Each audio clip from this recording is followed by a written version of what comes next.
Good morning, Rockets. I'm Dean Richardson. And this is Jennifer Hernandez. Welcome to this weekly edition of Rocket Vision. One small step for man, a bigger step for Irvin Rockets.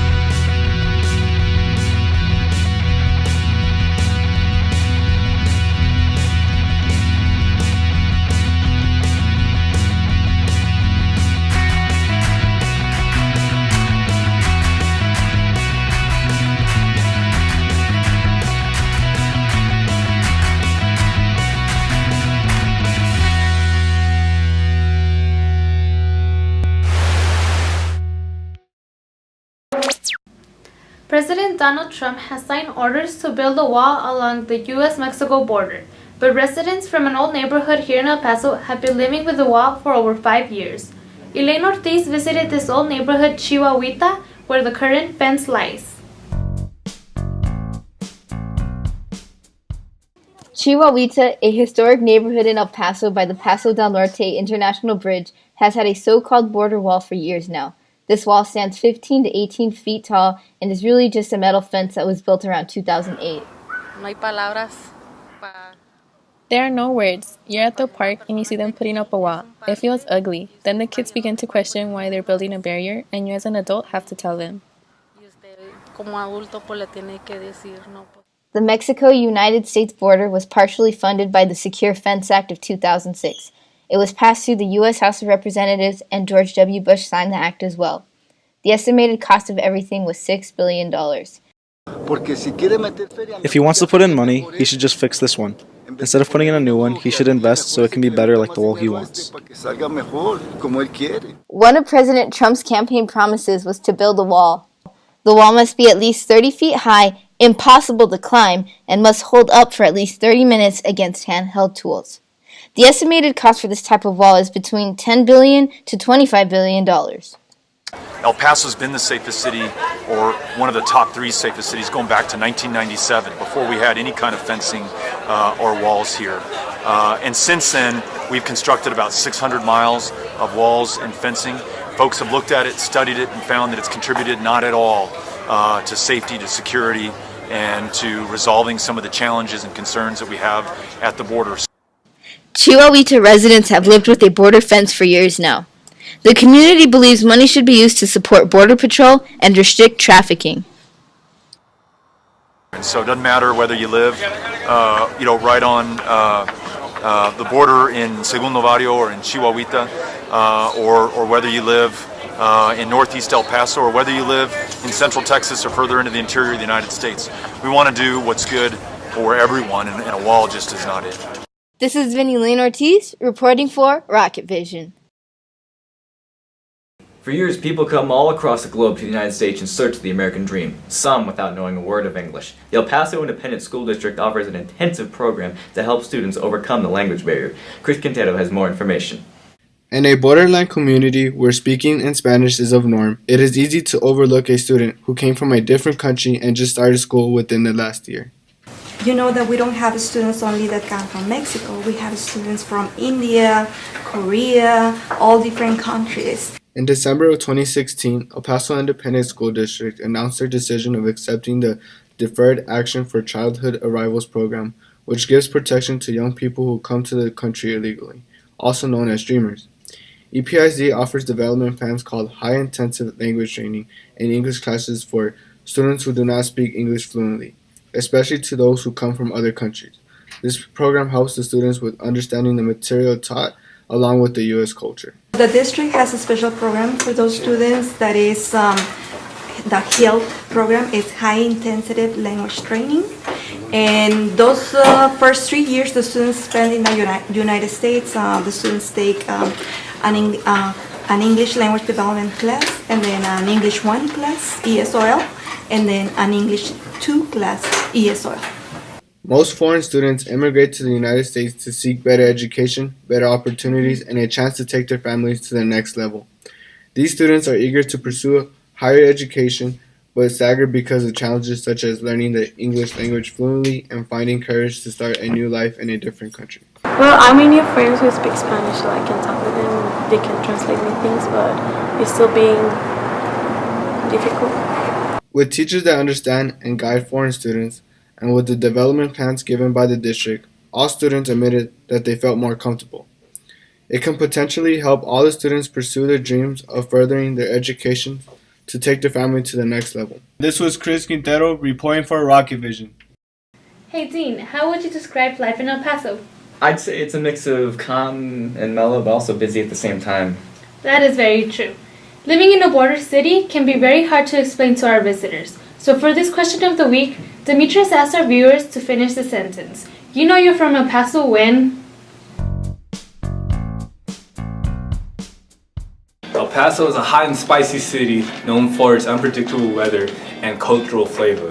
In this week's question of the week, we asked, how do you know you're from El Paso? I know I'm from El Paso because I like to go to every steakhouse around here. You know you're from El Paso when you see the star and you know you're home. You know you're from El Paso cuando tu primer language está Spanglish. You know you're in El Paso when Circle K sells tamales. You know you're from El Paso when everybody's your cousin. When you try to climb a mountain and you give up halfway. When all your friends are shorter than you. You hear gunshots on the 4th of July. When your family brings you food from Juarez. You know you're from El Paso when you cross the border to see the doctor. Everybody refers to it as El Chico. You know you're from El Paso when everyone says aye aye. Aye aye. When you eat Chicos twice a week. When you have to dress for 2 seasons. You know you're from El Paso when you go home to Juarez every weekend. When Locations comes on the radio. When you almost miss the Paisano exit and go to Mexico. When you walk by a house and you hear Spanish music bumping. You know you're from El Paso and your cousin thinks she's all bad because she lives on the west side. Those are some great answers, but one thing's for sure, El Paso brings the heat. This is your boy Demetrius White reporting for Rocky Vision. Hey Jennifer, you know you're from El Paso when your quinceañera tradition is to go to the mall and get some Starbucks with your friends. That's what I did. Me too. Let's go to commercials.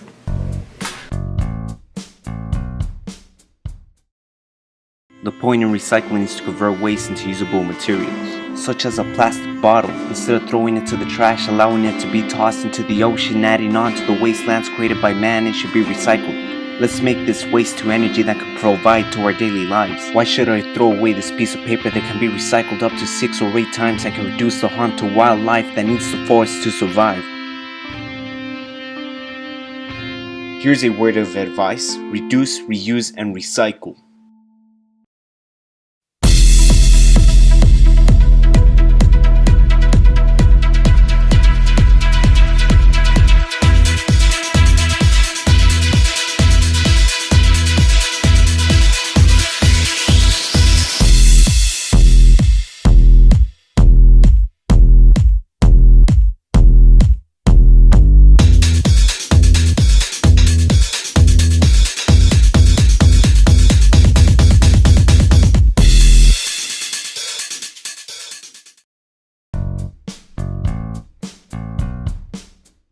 Downtown El Paso has gone through some major constructions over the last couple of years. Reporter A.B. Roman has put the spotlight on the 915 downtown.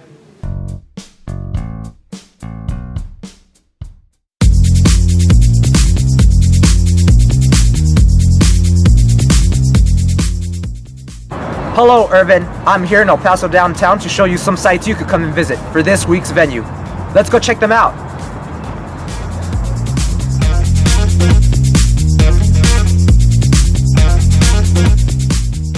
El Paso downtown is rich in history and is home to many historic sites. It offers a variety of museums, restaurants, and hangout spots. Located at One Arts Festival Plaza, the Museum of Art offers pieces from local artists.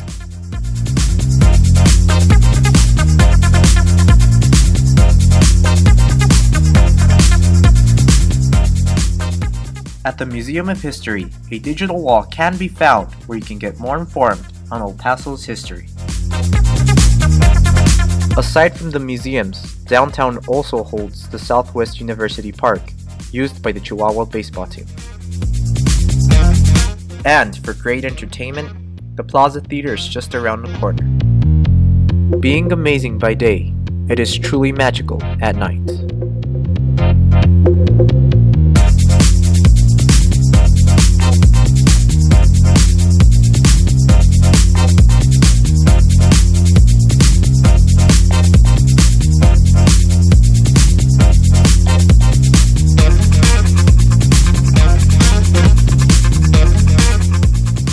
So, Irvin, now that you know how awesome downtown is, it's your turn to come see it for yourself.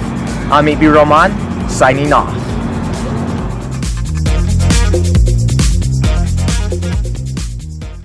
The varsity boys soccer team led by Coach Horst said goodbye to the season last week in a thrilling game. Here's Josh Roman with Week Sports.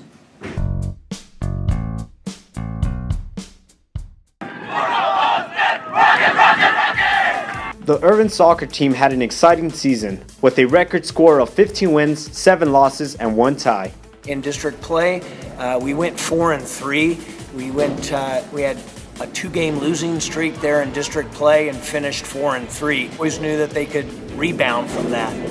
So going into the second half of the district season, we ended up 5-2. Well, we started off great. First victory. It was nothing as I expected. I never saw my team going into the playoffs. You have to learn what the other players can do or cannot do. Play to your teammates' strengths, don't expose their weaknesses. Most memorable moment was probably the Divide game when we scored the first goal right after they missed the penalty. It was a great moment knowing that we were up 1-0. We got defeated at the end, but just that first goal that was scored was probably the best moment. I'm hoping that from those that have gotten varsity experience, that they would take that experience and pass that down to the newcomers. And that would be my advice, is pass down what you've learned to the young players. This is Josh Roman, signing off. Jennifer. Get Dean. Let's check out Noah Michaelbus in this week's challenge. I'm Coach Bus. I can handle this. Let's go. This is your boy White Chocolate, and I accept this challenge.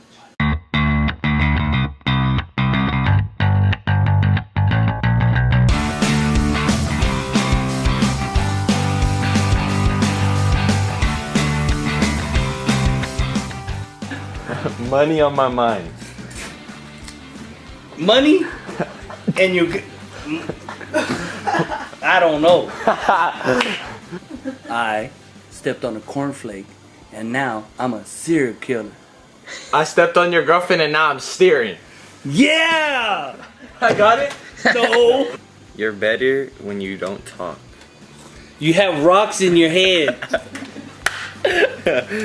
No. I love glittery unicorns. I think I love unicorns. There you go. Take the biscuit. One more time. Take the biscuit. Take a dive. It's freezing. Take a freeze.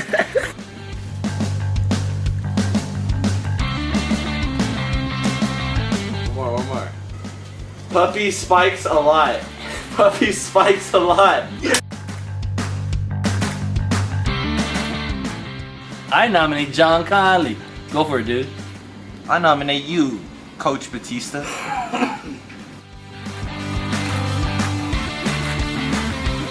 Man, I don't know about this guy. I don't know what he's saying. Well, we've reached the end of our show. Remember, today is the last day to visit our book fair in the Irvin Library. Have a safe weekend, Rockets. This is Jennifer Hernandez And Dean Richardson. reporting for Rocket Vision. Already. Bye.